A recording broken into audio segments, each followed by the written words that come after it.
지금 채권 시장에 대해서 너무 복잡하게 생각하실 필요가 없습니다. 우리가 좋은 기업을 설명할 때 장황하게 설명하지 않잖아요. 딱 보면 알듯이 채권 시장도 쉽게 설명드릴 수가 있는데요.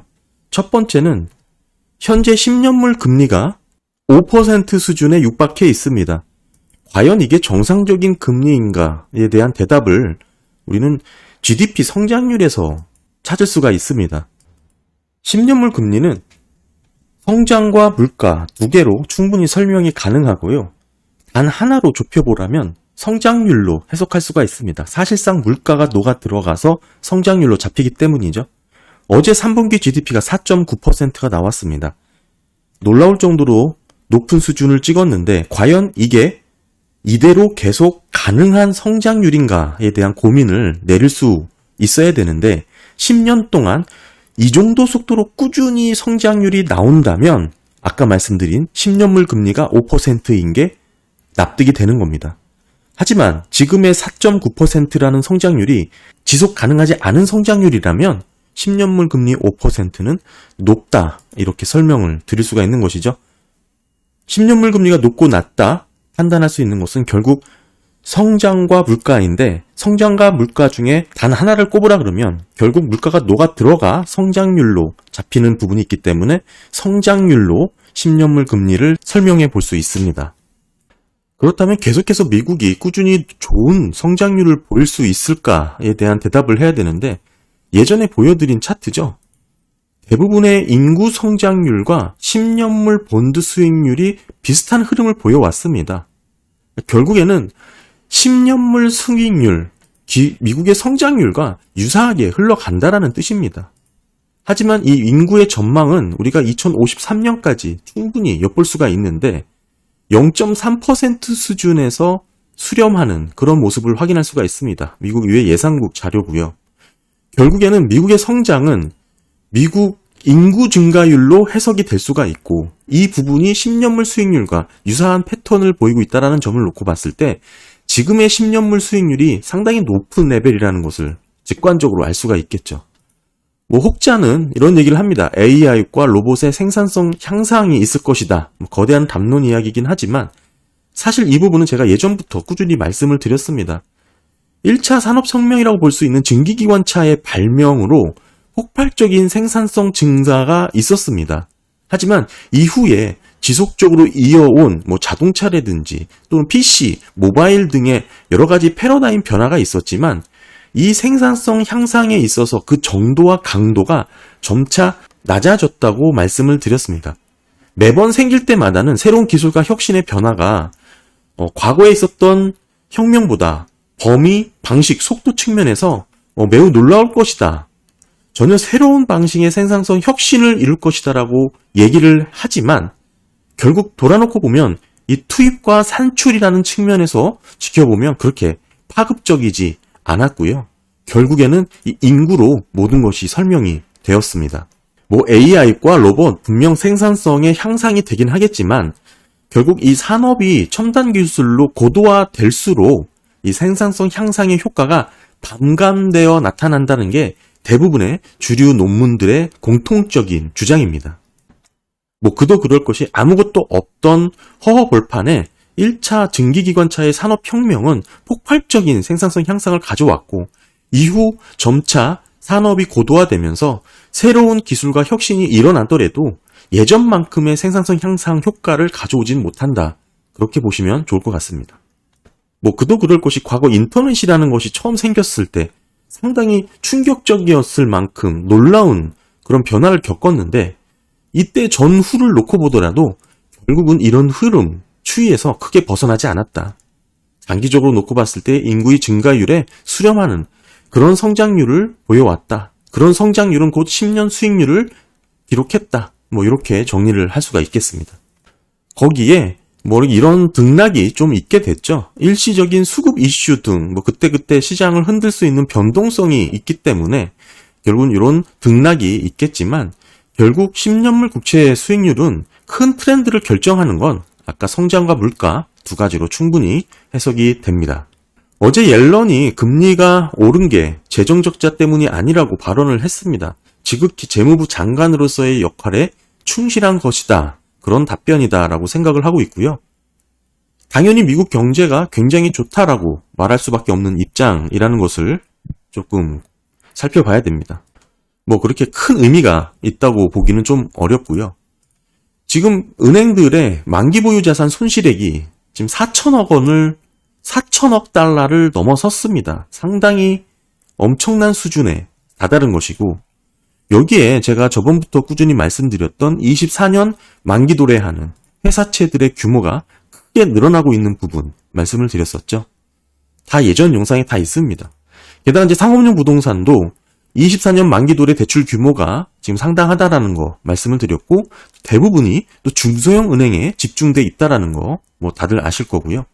하지만 이 기초 자산인 상업용 부동산 그 자체로도 문제가 되겠지만, 이를 파생 상품으로 한 CLO가 더욱 큰 문제라고 저는 7개월 전부터 꾸준히 언급을 했습니다. 뭐 물론 08년도 금융위기를 거치면서 당시 문제가 되었던 CDO와는 조금 다른 양상의 CLO가 이렇게 확대가 되었는데, 요 지난 영상 한번 보시면 좋을 것 같습니다. 저는 당시만 하더라도 이번 위기의 진앙지로 이 CLO를 꼽았었거든요. 간단하게 설명을 드리면 CDO 때, 그러니까 08년도 금융위기 문제됐던 파생 상품이 문제가 되었던 부분을 조금 보완을 한 겁니다. 그래서 산업 섹터별로 그 리스키한 자산을, 리스키한 채권이게 됐죠. 분산시킨 겁니다. 리스키한 부분을 분산시켜서 CLO로 만들게 됐는데, 과연 이게 위험을 분산한 효과로 나타나게 될 건지, 아니면 위험의 파산이 더 커지게 될 것인지 지켜봐야 되겠지만, 저는 후자라고 봅니다. 회사채와 맞물리는 부분, 상업용 부동산이 24년 만기 도래하는 부분들이 공교롭게도 24년 겹치기 때문이죠. 그러다 보니 작금의 경기 상황을 이렇게 판단하고 진단을 하고 있습니다. 그러다 보니 결국 현재 채권 위주로 투자 스탠스를 유지를 하고 있는데요. 지금 오늘 제가 드리고 싶은 말씀은 뭐 대략적인 이런 시장에 대한 얘기보다는 어찌 보면 약간 트레이딩에 관련된 부분이라고 설명을 드릴 수가 있을 것 같습니다. 뭐 본격적으로 변동성을 맞춰서 사고팔고를 반복하면서 수익을 극대화한다라는 이 트레이딩은 글쎄요 뭐 몇 번의 여러 가지 기법들이 있긴 하겠지만, 저는 궁극적으로 다른 건 다 차치하더라도 가장 중요한 게 현금이라고 생각을 합니다. 어쩌면 진부하고 교과서 같은 내용일 수가 있는데, 사실 이거를 좀 지켜보니까 제대로 실천하고 있는 분들이 많지 않은 것 같아서 사실 한 번은 좀 정리를 하고 가는 게 좋지 않나, 그렇게 생각을 해서 영상을 준비했고요. 저는 투자를 할 때 최대한 보수적으로, 최대한 자제하면서 투자를 하려고 노력을 하고 저 나름대로의 원칙을 세워놓고 있습니다. 따라서 뭐 유튜브에서 보면 혹할 만한 그런 자극적인 실적을 올리지는 못하겠지만, 반면 실패 없는 안정적이고 꾸준한 투자를 20년 넘게 이어오고 있다는 점에서 어느 정도 의미가 있다고 보고요. 저는 사실 개인적으로 주식 방송이나 국내 뉴스는 잘 안 봅니다. 대부분 이제 주식 거래와 이해관계가 있는 분들의 주장은 편향되게 주장이 나올 수밖에 없고 의견이 담아질 수밖에 없겠죠. 애널리스트 보고서를 보고 그대로 따라하다가 수익을 올린 분들이 안 계시죠? 얼마 되지 않습니다. 뭐 특히 뉴스도 마찬가지입니다. 경제 뉴스를 아무리 보더라도 그거를 통해서 투자에 도움을 받았다라고 이렇게 얘기하시는 분 저는 한 분도 못 봤고요. 지금까지 투자를 하면서. 기본적으로 우리가 전문가라고 얘기할 수 있는 분들이 펀드 매니저인데, 펀드 매니저들의 최대 목표는 시장 지수 대비 아웃퍼폼 하는 게 끝입니다. 떨어지면 떨어지는 대로, 오르면 오르는 대로 시장 지수보다 조금 더 벌면 그게 그냥 목표치예요. 그러니까 이걸 목표로 운영을 맡기는 거고 계약을 하는 겁니다.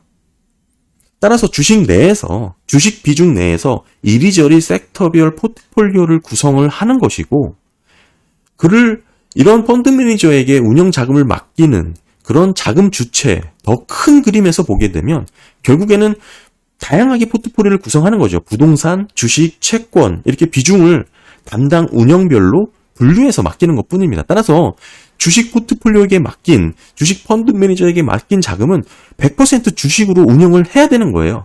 더 큰 윗부분에서 부동산, 주식, 채권으로 포트폴리오를 분류해 놨기 때문에 주식을 담당하는 펀드 매니저는 주식으로만 수익을 시장 대비 아웃퍼폼 해야 되는 게 역할입니다. 따라서 일반 개인이 펀드 매니저나 애널리스트들의 이런 뷰를 갖고 그대로 받아들여서는 상당히 곤란한 것이죠. 애초에 입장 차이가 다른 겁니다. 한 가지 예를 꼽자면 대표적으로 장이 어려울 때 지금 같은 시기가 되겠죠. 가치주라든지 시크릿컬, 경기 민감주를 이렇게 따라 사시는 분들이 있는데 저는 그렇게 긍정적으로 보고 있지 않습니다. 입장에 따라서는 장이 어려우면 현금을 들고 있으면 되는 거예요.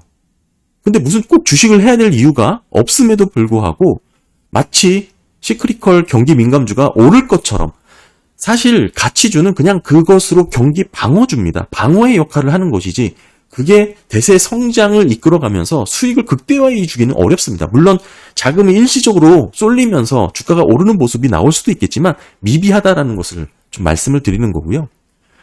이런 종목은 사실 지수가 하락할 때 방어하는 개념인 것이죠. 개인 투자자가 굳이 주식 약정도 없는데 이렇게 따라해서 투자할 이유가 없습니다. 떨어지지 않는다는 것이지 오른다는 의미는 아닌 것입니다. 펀드 운영은 해당 운영을 위해 계약하고 약정을 맺어서 하는 것이고 그 약정에 따라서 주식 운영을 하는 것입니다. 그래서 우리가 너무 주식 방송이라든지 펀드 매니저들의 개인 생각을 마치 전문가의 생각인 것처럼 받아들여서 고지고대로 따라하는 것은 위험성이 있다. 저는 그렇게 보고요. 그들의 목표는 지수 대비 아웃퍼폼 하는 게 그게 끝입니다. 이 말은 사실 지수만큼도 수익률을 올리지 못하는 매니저들이 수두룩하다는 의미이기도 하고요.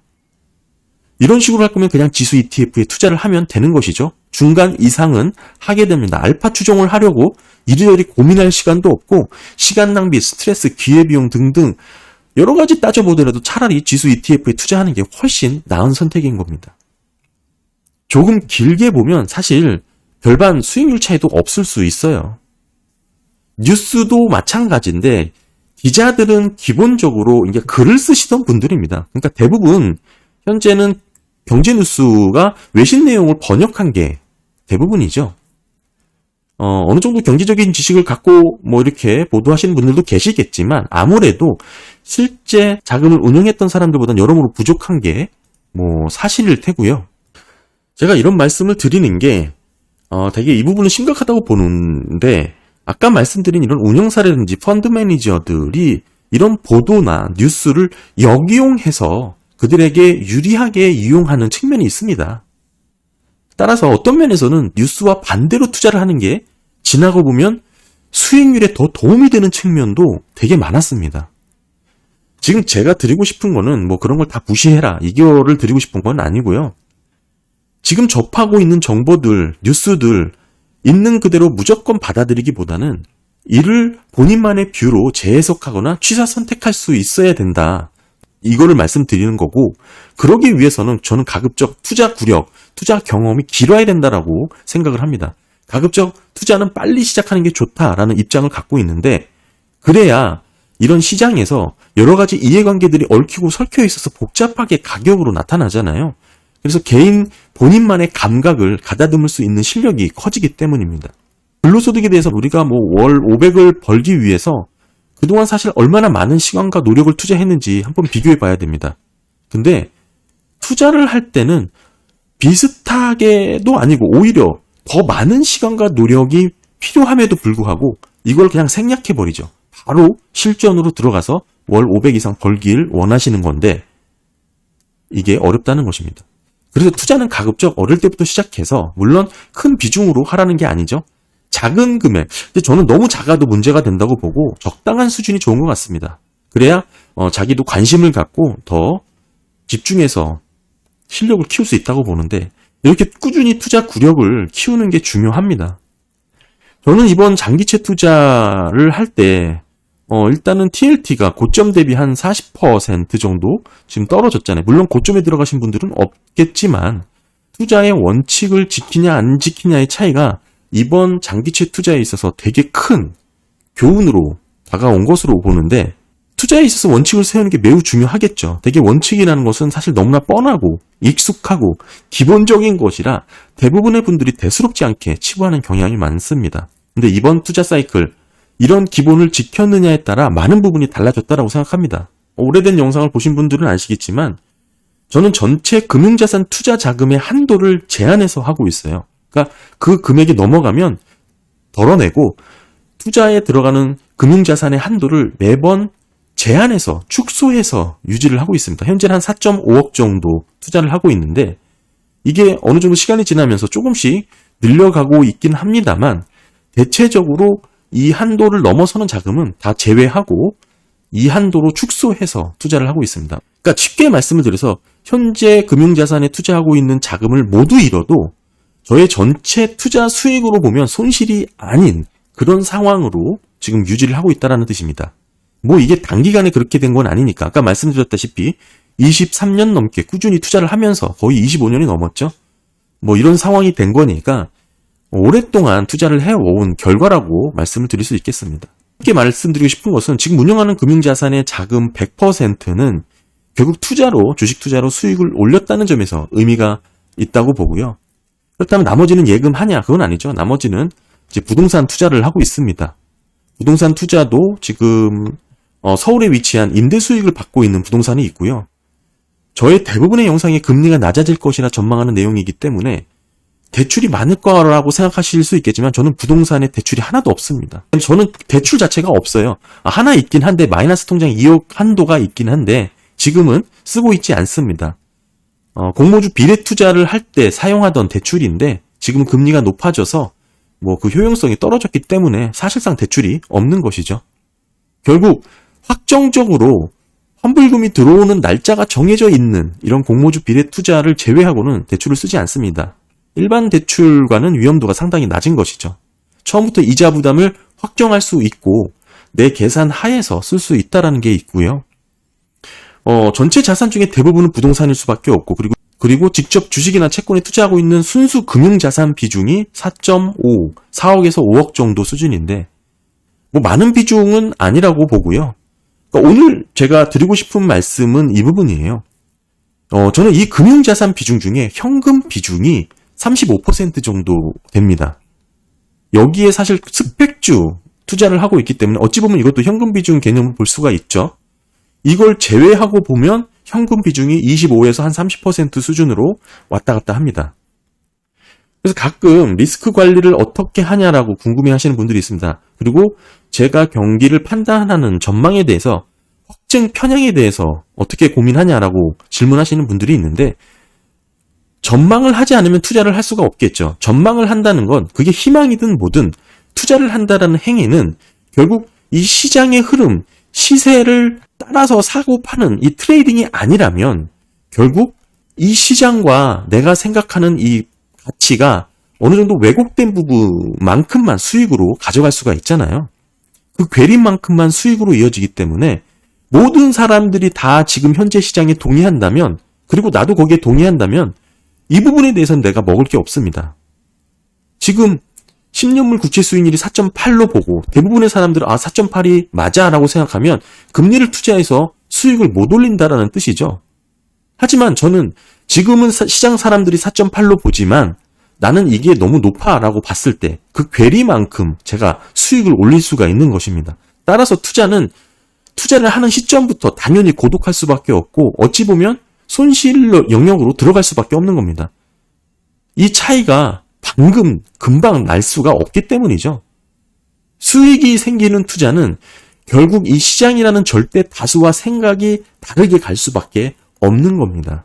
각자만의 전망을 가질 수밖에 없다라는 뜻인데 물론 이 전망이 틀릴 수가 있죠.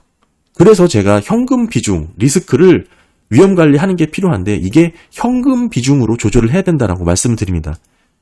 그래서 제가 현금 비중을 좀 과도하게 쌓아놓고 있는 거고 다만 제가 현금 비중에 대해 생각하는 것은 조금 다릅니다. 현금 비중도 함께 투자를 한 것으로 보는 것입니다. 현금도 종목으로 보고 있는 것이죠.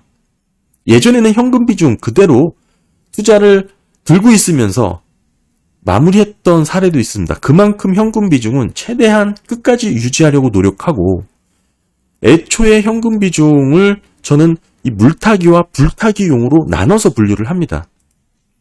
떨어질 때 내가 전망했던 것보다 더 떨어졌을 때 들어가기도 하고 내가 전망했던 것보다 더 높아졌을 때 들어가는 비용을 따로 분류하기도 해요. 그래야 바닥을 잡을 수 있다고 생각을 하거든요. 이런 물타기 하는 방법 예전 영상에도 한번 설명을 드렸었는데 어찌됐든 물타기를 하면 보통 떨어지면 사는 걸 물타기라고 하잖아요. 근데 저는 그게 아니고 현금 비중을 유지하는 가운데 물타기를 합니다. 즉 예를 들면 100이라는 가격에 샀던 종목이 90이 됐다. 그런데 이게 내가 생각하기에는 저점인 것 같다. 그럼 물타기를 하겠죠.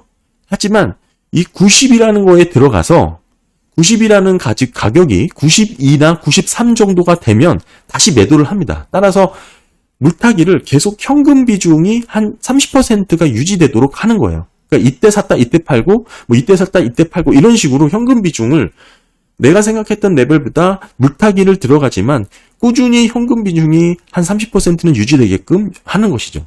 이렇게 계속해서 반복적으로 물타기를 하나 보면 문제는 물릴 수도 있는데 물리게 되면 그냥 일반적인 물타기가 되는 겁니다. 지금 이때가 그랬죠. 이때가 그랬습니다.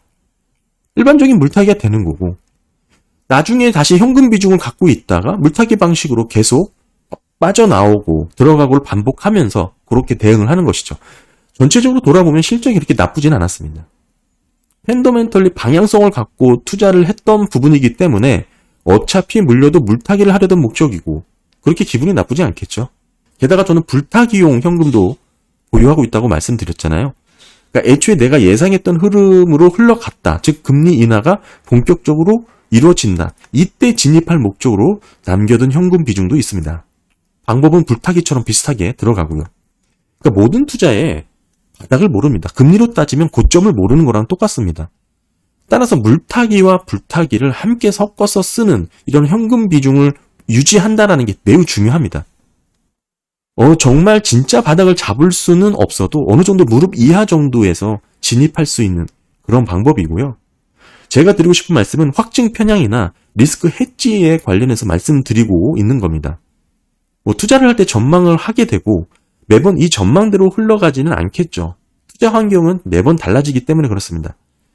하지만 그래봤자 반반이죠. 방향성은 오르고 내리고 둘 중에 하나거든요. 따라서 유연하게 대처한다는 게 상황에 따라서 이리저리 전망을 바꿔버리는 것도 좋은 방법일 수 있겠지만 이게 잘못 맞게 되면 오를 때 빠지고 빠질 때 오르는 정답만 쏙 빼고 오답만 찍는 그런 우를 범할 수도 있습니다. 과거 채권에 대해서 긍정적으로 보다가 지금 부정적으로 바꾼 뷰를 갖고 계신 분들이 많죠. 이게 계속 틀릴 수 있다는 것이죠. 이게 무조건 맞다고 생각하고 이게 무조건 될 수밖에 없다라고 판단하면 시장은 다를 수가 있다는 것을 생각을 해야 됩니다. 그래서 현금 비중을 꼭 확보해야 된다. 이거를 좀 강조해드리고 싶은 거고요. 이 시장이라는 게 쉽지 않습니다. 되게 복잡한 상황이 얽히고 설켜서 감각적으로 센티적으로 움직이는 부분도 있기 때문에 이걸 수학적으로 또는 데이터만으로 정확하게 선택할 수 있는 그런 부분은 아닙니다. 결국 전망에 대해서 왔다 갔다 하는 것보다는 오히려 하나의 전망을 유지하고 또 확률 높은 전망을 유지하는 게 투자의 성과를 높이겠죠. 결국에는 방향성은 어느 정도 확률이 높은 부분으로 포지션을 잡았다면 다만 이 변동성은 모르겠다 이건데 이 변동성만큼은 현금 비중으로 리스크를 해지해야 된다. 이 얘기를 지금 좀 장황하게 강조해서 설명을 좀 드렸고요. 조금 더 직관적으로 설명을 마무리하면 변동성에 대처할 수 있는 유일한 방법은 현금 비중입니다. 그래서 제가 일반적인 해지 전략을 잘 쓰지 않습니다. 그건 방향성을 서로 다르게 배칭하는 거거든요. 다만 현금은 되게 이게 유용적인 것이라서 방향성을 다르게 해지할 수도 있고 또 하나 같은 방향성으로 또 리스크 위험을 분산할 수도 있는 아주 묘한 특성을 갖고 있습니다. 그래서 저는 오히려 현금 비중으로 리스크 해지하는 방법을 더 좋아합니다. 좀 지난 얘기를 좀 말씀을 드리면 저는 22년 10월 달이죠. 증시가 저점을 찍었을 때 반도체 종목에 크게 들어갔고 23년 상반기에 수익 실현을 했습니다. 증시에서. 이후에 장기채 TMF 투자를 좀 크게 들어갔고요. SBB 파산을 하면서 10년물이 이 부분에 왔죠. 3.3 부분. 이때 제가 말씀드린 적이 있습니다. 더 내려가기 힘들다. 저는 이 무렵에 TMF 비중을 좀 줄이고 TLTW 비중을 늘렸고 뭐 이렇게 지금 현재는 현금, TLTW, TLT, TMF 이렇게 분산해서 비중을 계속 유지를 하고 있습니다. 아까 또 말씀드렸지만 물타기 방법으로 TLT나 TMF 같은 경우는 지속적으로 그런 식의 물타기 방법을 통해서 지금까지 이어오고 있고요. 채권에 투자하신 분들이 채권에 투자한 게 나 혼자만 채권에 투자했다라고 생각하실 수가 있는데 전혀 그렇지가 않습니다. 채권을 투자하기 전에 주식 투자, 부동산 투자를 하셨다면 이미 채권 매크로 분석 이상의 것을 투자하신 거예요. 알파 추종을 더 하신 거예요.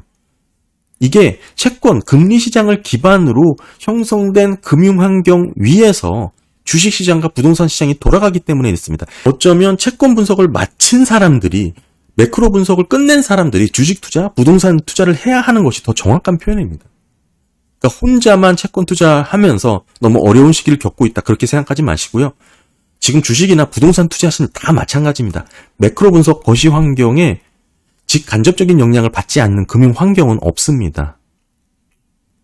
그리고 주식 투자는 사실상 개별 정보의 접근 자체가 상당히 폐쇄적입니다. 일반인들이 오히려 정보의 그 편차가 되게 심해요. 세력들의 노름이 많다는 뜻입니다. 가격 형성 쉽게 납득이 안 되게 오버슈팅하는 경우가 너무나 많습니다. 하락도 마찬가지죠. 그러니까 알고 당하냐 모르고 당하냐의 차이고요. 부동산도 마찬가지죠. 지금 금리가 5%까지 올랐는데 이렇게까지 오를지 몰랐다면 채권 투자하지 마라? 그 얘기는 부동산 투자하지 말고 주식 투자하지 마라라는 얘기랑 다 똑같은 얘기입니다. 그러니까 말장난인 것뿐이고 이렇게 호도하는 분들의 얘기를 과연 의미 있게 받아들일 만한 의문이 되고요. 그리고 채권 금리가 안정적으로 떨어지는 걸 보고 들어가도 된다? 말이 쉽죠. 그럴 거면 주식 투자도 동일하게 주식 바닥을 지켜보다가 바닥에 딱 저점 찍고 돌아설 때 들어가면 됩니다. 간혹 제가 저는 자주 주식 방송을 보지는 않지만 엉터리 내용으로 너무 확대 재생산하시는 분들이 너무 많더라고요. 물론 터무니없는 채널은 안 보기도 하지만 영향력이 있다고 하는 채널 자체들도 제가 이렇게 지켜보면 저런 식의 얘기도 많이들 들으시고 저걸 고지고대로 해석하면서 투자에 활용하시는 분들이 계실 텐데 참 안타깝다라는 생각을 좀 많이 합니다. 바닥에 딱 진입해서 고점에 딱 팔고 상당히 가능성이 없는 얘기죠. 돌이켜보면 말을 너무 잘하시는 분들이 많더라고요. 영업사원 저리 가라 할 정도로 현혹스럽게 말하시는 분들이 많은데 사실 불필요한 정보들이 너무 큰 채널에서 자주 언급되는 게 저는 오히려 지금 투자를 되어가시는 분들의 입장에서는 가장 큰 리스크가 아닐까 저는 그렇게 생각합니다. 오히려 이런 방대한 정보보다는 소위 전문가 10명이 얘기하는 것보다는 현금 비중을 어느 정도 들고 가면서 대응하는 게 훨씬 좋다. 제가 이 얘기를 오늘 좀 계속 강조해서 드리고 싶은 주제입니다. 어떤 전문가든 애널리스트든 펀드 매니저든 날고 긴다고 하더라도 그게 일시적인 게 대부분입니다. 한 번은 맞고 한 번은 틀려요. 이게 운대가 교묘하게 맞으면 스타가 되는 거고 아니면 그냥 나락가는 건데 그렇게 큰 실력 차이가 없습니다. 오랫동안 시장에 참여하면서 꾸준히 안정적인 수익을 올리면 제가 지켜본 결과 그 어떤 전문가들의 조언보다 현금 비중이 최고입니다. 이걸 잊지 마셨으면 좋겠고요. 어떤 정보를 이제는 취사 선택하느냐가 문제죠. 나의 테이블 위에 다양한 정보가 올려오는데 내가 어떤 정보를 선택할 것인가. 그리고 그 가운데 이거를 해지하기 위한 현금 비중을 목숨 걸고 유지하는 그걸 추천드립니다. 결론적으로 다시 한번 말씀을 드리면 이번 장기채 투자 사이클을 돌아보면 물론 아직 마무리되진 않았습니다만 전반적으로 크게 방향성 베팅에 대해서는 틀렸다고 보진 않습니다. 또한 이 변동성 부분에서 이런 해치할 수 있는 부분, 결국 현금 비중을 들고 있었냐 없었냐의 차이가 지난 1년 동안, 1년이 아니죠. 지난 상반기 동안 가장 큰 차이점을 좀 보였지 않았나 저는 그렇게 생각을 하고요. 그 어떤 전문가들의 조언과 의견보다는 현금 비중을 확보하는 게 더 낫다, 더 도움이 된다라는 제 주장으로 저의 경험을 섞어서 쭉 말씀을 드려봤습니다. 사실 좋은 말은 대부분 단순하고 너무나 교과서적이고 너무나 뻔하죠. 현금 비중 들고 있어라. 누구나 아는 얘기지만 사실 제대로 지키는 분들은 제 주변에는 많이 없더라고요. 또 보수적으로 투자해라? 좋은 말인데 또 없죠. 그러니까 이거를 원칙을 세워서 꾸준히 자기 나름대로 목숨 걸고 지키는 그런 투자 경험이 좀 필요하지 않나 그런 생각으로 좀 말씀을 드렸습니다. 네, 감사합니다.